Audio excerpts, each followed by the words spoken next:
Sunlight filtered softly through the window, brushing Huma's face with warmth. Her eyes fluttered open, adjusting slowly to the brightness. But the moment her gaze landed on the wall clock, her heart skipped a beat. 11 a.m. She sat up in shock. That wasn't normal. She had never slept this late, not even on the most exhausting days. A wave of anxiety rushed over her. Where was Rayhan? Her eyes darted to the other side of the bed. Empty. Her 9-year-old brother-in-law was nowhere in sight. Maybe he had woken up earlier, hungry. He usually had breakfast by 8. Feeling guilty, she swung her legs off the bed, only to wince in pain. A sharp ache surged through her body, as if she had been in a physical struggle during the night. Every joint, every muscle screamed. She looked down at herself and froze. Her appearance was wrong. Her clothes were crumpled, her hair wildly undone, hanging around her shoulders. She always braided her hair before bed, always. The top 2 buttons of her nightshirt were open. One of them was completely missing. Her heart pounded as her eyes scanned the bed, and there it was. The missing button glinted under a fold in the bedsheet. She picked it up slowly, holding it tightly in her fist as questions raced through her mind. That button had been perfectly intact last night. What had happened while she was asleep? Just then, the door creaked open. Rayhan peeked in with a smile and ran over to her. "You're awake, Pobby. I already ate bread and jam.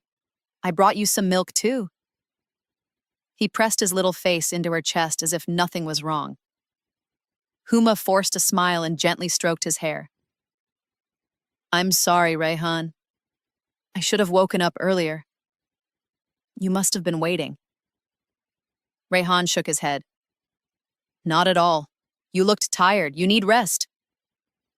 He ran off to fetch her milk while she sat there, button in hand, trying to silence the uneasy whispers in her heart.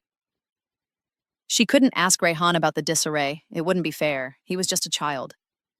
As she drank the milk he brought and forced herself to start the day, she buried the discomfort deep inside. What she didn't know, what she couldn't know, was that this was only the beginning. A quiet horror had already begun to unfold, and the full weight of it would strike like a thunderclap in the days to come. The next morning, the unease returned with even greater force. Huma opened her eyes slowly, already sensing something wasn't right. As her vision adjusted, a chill ran down her spine. The bedsheet was pulled halfway off the mattress. Her dupatta lay on the floor, crumpled like it had been thrown there. Her shirt was disheveled again, one side slipping slightly off her shoulder. It felt disturbingly familiar, like déjà vu. And just like yesterday, her body ached with a strange soreness she couldn't explain. Confused and alarmed, she sat up, scanning the room for Rayhan. The boy had once again risen before her, but today she couldn't ignore the lingering discomfort and the chaotic state of the bed. She took a breath, hesitating. Then for the first time, she asked him. "Rayhan," she said as gently as she could, "what happened to the bedsheet? It looks like someone pulled it really hard during the night." To her surprise, the boy burst into laughter. "Oh, that. I must have fallen off the bed again last night," he said casually. "I think I pulled the sheet down with me. When I woke up, I was lying on the floor." Huma's heart raced. "You fell? Did you hurt yourself?" He shook his head with a grin. No, I'm fine, don't worry." She knelt beside him, quickly checking his arms and forehead for any signs of injury. There were none. Just the same childlike innocence in his eyes, and that sweet voice that always melted her anger and fear. Still, something didn't feel right. She told herself it was just exhaustion, perhaps grief. After all, her mourning period had just ended. Her husband's death was still fresh, a gaping wound in her soul. There was no one else in the house now, just her and Rayhan. Her parents had dropped off groceries a few days ago, but she had insisted on staying behind, not wanting to leave the boy alone. The house was quiet again. She got up, forced herself to focus on chores, and helped Rayhan with his breakfast. They moved through the day like normal, but inside she was spiraling. Something was happening, something she couldn't name, and yet she didn't want to suspect. Not of Rayhan, never of him. That night, Rayhan once again insisted on sleeping beside her. He had been terrified sleeping alone lately, and Huma, still treating him like a son, agreed without question. After all, it was only for comfort, just a child needing safety in her presence. But in the darkness, as she closed her eyes, a tiny voice within whispered louder than before. Something is wrong. Days passed. Huma tried to bury her unease beneath routine.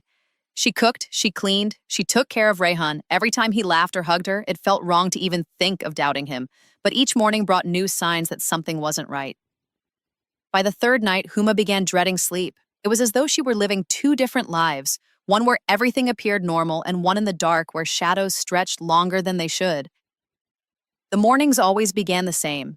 She'd wake up feeling sore, disoriented, and oddly exposed. Her dupatta would be missing, her hair untied, her clothes wrinkled and misaligned. Her body ached as though she had been twisted in restless sleep. She kept asking herself, why couldn't she remember anything? Rayhan never said anything suspicious. Every morning, he was the same. Cheerful, innocent, devoted. If she questioned him about the disorder of the bed, he always had an answer. I think I kicked the blanket off. Or maybe I tossed and turned too much. His childlike tone made her feel guilty for even asking. And yet, the unease only deepened. After 5 nights of sharing her room with Rayhan, Huma reached a breaking point. Each night ended in the same disturbing silence, and each day began with her feeling a little more disconnected from herself. She didn't dare speak to anyone, not her parents, not even Rayhan. What could she say? That her 9-year-old brother-in-law was somehow connected to this creeping horror that took over her sleep? But she couldn't shake the thought that something was being done to her, that her body was no longer just hers. Then, on the 6th day, her eldest sister-in-law came to visit. She smiled and embraced Huma, masking the usual hostility with concern. But her true purpose became obvious when she turned to Rayhan, cooing and teasing, trying to convince him to come stay at her house for a few days. You've been with your Bobby all this time, she said sweetly, stroking his hair. Come spend some time with your sisters, too, Rayhan clung tightly to Huma's side, shaking his head in refusal. No, I don't want to go. It was Huma who gently pried his hands away. You should go, Rayhan, she said, stroking his cheek.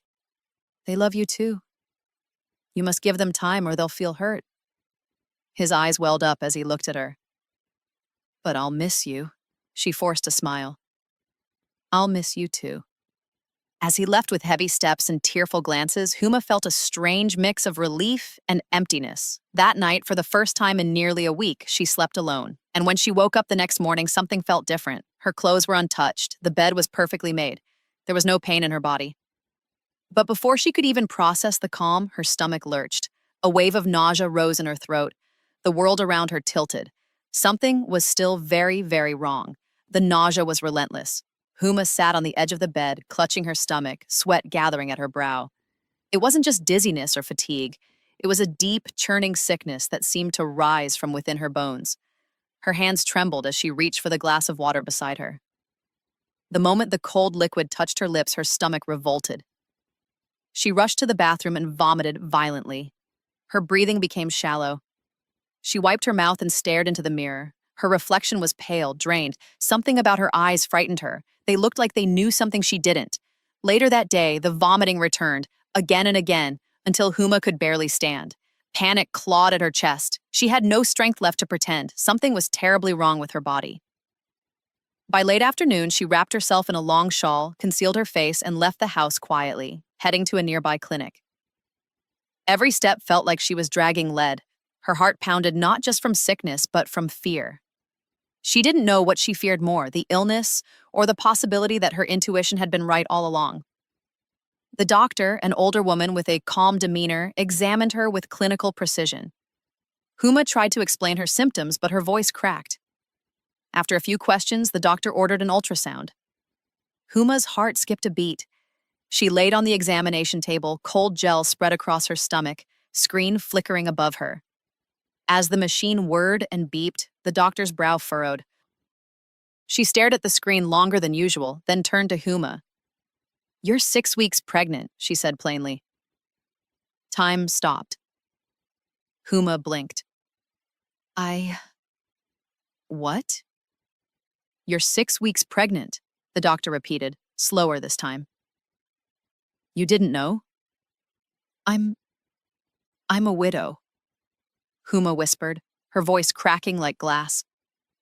My husband died almost 6 months ago. The doctor's eyes narrowed. She glanced at the monitor again. Then you need to ask yourself who the father is.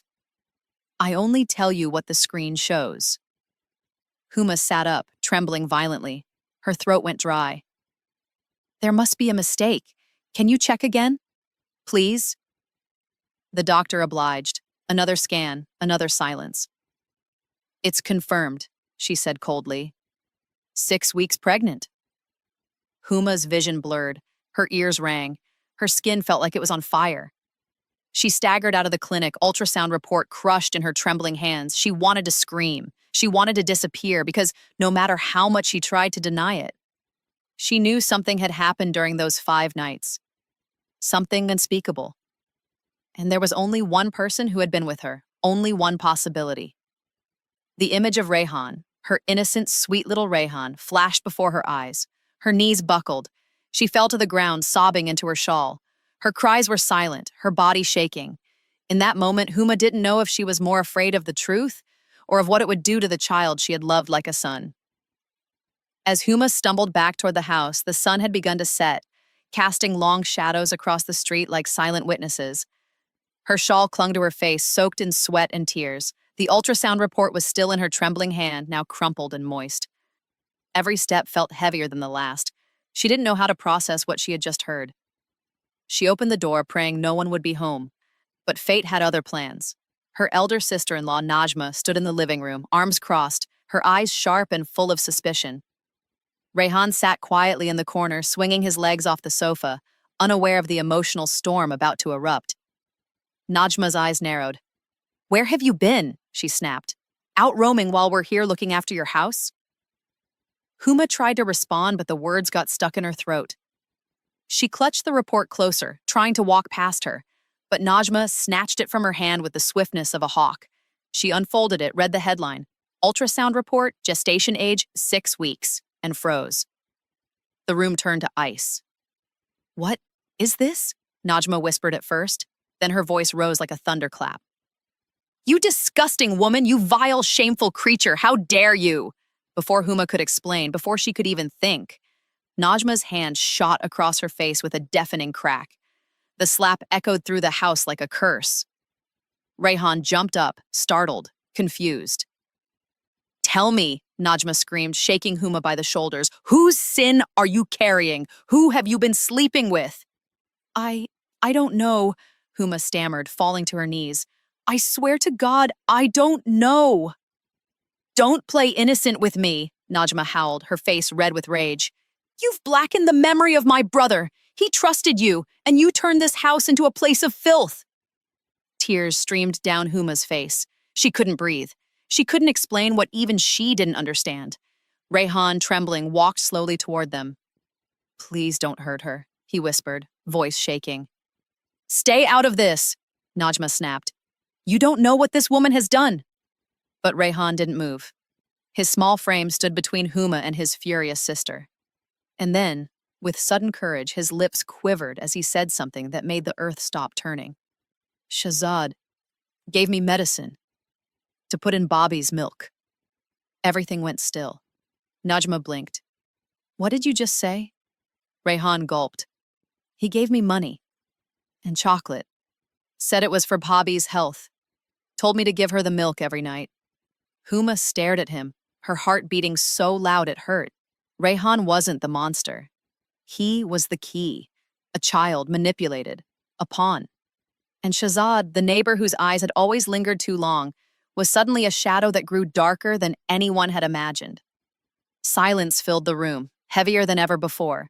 Rayhan's trembling voice had pierced the chaos like a blade.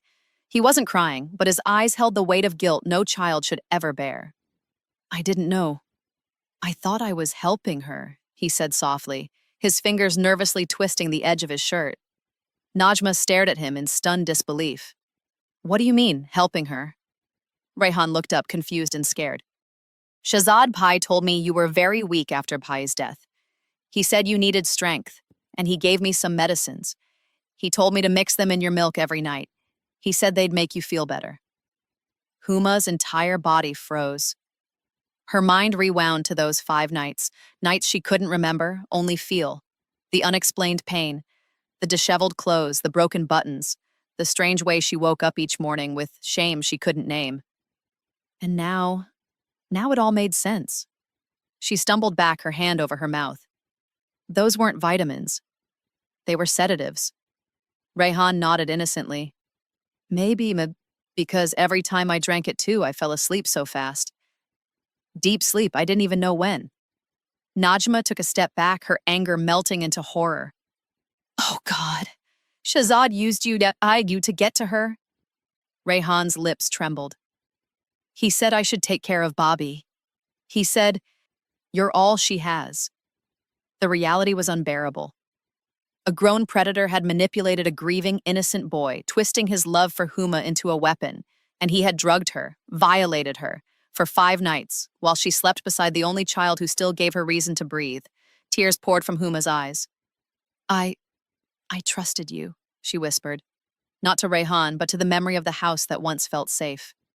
I thought you were just a filthy man with a filthy mouth, but you were planning something darker all along. Najma's eyes turned to steel. We're not staying silent. Without waiting, she sent one of the younger sisters to call the others. Minutes later, both arrived. They read the report, heard the confession, and for the first time, their hands didn't rise. Their eyes didn't accuse. Because the truth was undeniable now. Their dead brother's widow had been preyed upon, and their youngest brother was used as the unknowing instrument. Rayhan sobbed quietly.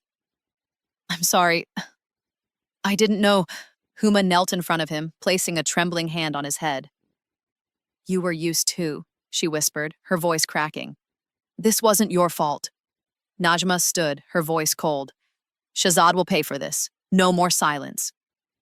The sisters, united for the first time, walked out the door, toward Shahzad's house, toward justice. Huma looked up at the sky. Something inside her had broken, but something else, something fierce, had begun to rise. This wasn't just her pain anymore, it was her war. The air inside the house was heavy. The atmosphere, once filled with quiet mourning, had turned into a storm of judgment and shame. Huma sat silently on the corner of the sofa, her fingers trembling as she clutched the medical report. Her sister-in-law stood before her, voice rising with every question, demanding answers Huma herself didn't have. Whose child is this? Tell me. Who have you brought this disgrace upon us for? Tears poured from Huma's eyes.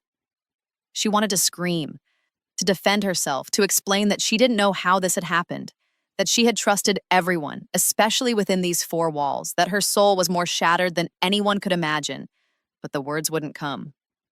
The room fell into stunned silence when Rayhan entered. His young face was pale. Seeing the tears, the shouting, and the report, he hesitated, then walked straight toward them. I have to say something, he whispered, voice shaking. Everyone turned to look at him. I didn't know anything at first, he began, but now I think I understand. A few weeks ago, Shahzad Pai from next door gave me chocolates and some pills. He told me they were for Bobby's strength. He said I should mix them in her milk because she was becoming weak. Gasps filled the room. Huma's breath caught in her throat. Rayhan continued, tears now streaming. He said if I helped her take the milk, she'd feel better. I didn't understand what those pills were. I just wanted to help her. He looked down, ashamed. I didn't mean to hurt her. I thought I was doing something good. The realization sank in like a thunderclap. The puzzle pieces fit together. The nights of weakness, the unexplained exhaustion, the mornings of confusion. It hadn't been chance. It had been manipulation. Huma had unknowingly been targeted while her heart was healing. Her sisters-in-law fell silent. One sat down heavily. The anger in their eyes gave way to shock and then sorrow. Huma stood slowly and walked to Rayhan. Her hand gently cupped his cheek. You were just a child who loved his family. You didn't know better. I don't blame you. He wept, burying his face in her embrace. Later that day, the eldest sister-in-law went straight to Shahzad's house. With quiet dignity and firm words, she confronted his mother. Your son has taken advantage of grief and trust. We're asking once. Not again. Tell him to leave this neighborhood, or we will make sure everyone knows what he has done." By evening, Shahzad had packed and vanished, his shadow no longer looming over the house. But the trauma remained. 2 weeks later, Huma suffered a miscarriage. There were no words, only silence. But within that silence was a strange peace, as if a chapter had closed. And as Huma held Rayhan close that night, she didn't feel like a broken woman anymore. She felt like someone who had survived and found her purpose. The days that followed were calm on the surface, but a storm continued to churn inside Huma. Though Shahzad had left and the child she never asked for was no longer within her, she was left carrying something far heavier. A wound no one could see, stitched with betrayal, shame, and helplessness. Her body had begun to recover, but her spirit still felt fragile, cracked in places only she could sense. Rayhan, in his own quiet way, had transformed. He was no longer the carefree child who once demanded his Bobby's undivided attention. He was suddenly more reserved, mature beyond his years, and visibly devoted to Huma. Each day he would help her around the house, bringing her tea without being asked, folding clothes carefully, and even trying to cook small meals, though most of them needed rescuing. One evening, as Huma sat by the window, staring into the fading light, Rayhan walked up behind her and softly placed a hand on her shoulder. "I'm really sorry for everything," he whispered. "If I could take it all back, I would." She turned to him slowly, her eyes tired but kind. "You didn't do anything wrong, Rayhan. You were lied to. You were a child acting out of love." He shook his head. "But love shouldn't hurt someone, should it?" His question cut deep. Huma reached out and pulled him into her arms, hugging him tight. "No, it shouldn't. But sometimes people with bad intentions use love to get what they want. That's not your fault. What matters is that you told the truth even when it was hard." Rayhan nodded slowly, his eyes shimmering with emotion. He didn't say anything else. He didn't have to. Word had spread silently in the neighborhood that something had happened in Huma's house, but no one dared to ask directly. Her sisters-in-law, once critical and bitter, had grown quiet too. Not out of guilt alone, but perhaps finally understanding the weight of womanhood, of isolation, of being judged without evidence. One evening, the eldest sister-in-law came to her. She didn't speak much, only placed her hand over Huma's and said, "You've been through enough. I'm sorry I didn't stand with you sooner." Huma gave a small nod in reply, though her heart was still hesitant to trust again. Rayhan, meanwhile, started calling her Ami softly, shyly, as though testing whether he had the right. And Huma, after a long pause, let him. Not because she had to, but because in that single word she felt seen, respected, needed. Her life had shattered and rebuilt itself, and those scars remained, so did love, honest love. Months passed, seasons changed, and with them, so did Huma. What once felt like a cage of shame and sorrow slowly began to transform into something gentler, a quiet acceptance, not of what had happened, but of what could still be. She had wept enough, bled enough, and explained herself far more than a woman should ever have to. Now it was time to live. Rayhan had grown closer to her with every sunrise. His guilt had not vanished, but it had matured into responsibility. He no longer clung to her like a scared child, but stayed near her like a silent protector. He studied harder, helped with chores, even picked up groceries without being told. He was only 10, but at times, he carried himself like he was twice that age. One evening, while Huma was sitting with a warm cup of tea, Rayhan brought his school report and laid it in her lap. He had done exceptionally well. She smiled, her eyes watering. "Your brother would have been proud," she whispered. Rayhan sat beside her and rested his head on her shoulder. "Do you think he's watching us?" "Yes," she said without hesitation. "I think he watches us every day. And I think he's grateful that we're still holding on to each other." Her words weren't just comfort for him. They were healing for herself. Over time, her sisters-in-law stopped pushing Rayhan to live with them. They saw the bond, unspoken and undeniable. They stopped trying to question her motherhood. Because Huma, in every way that mattered, was his mother now, not by blood, but by sacrifice, love, and a kind of pain only mothers understand. People in the neighborhood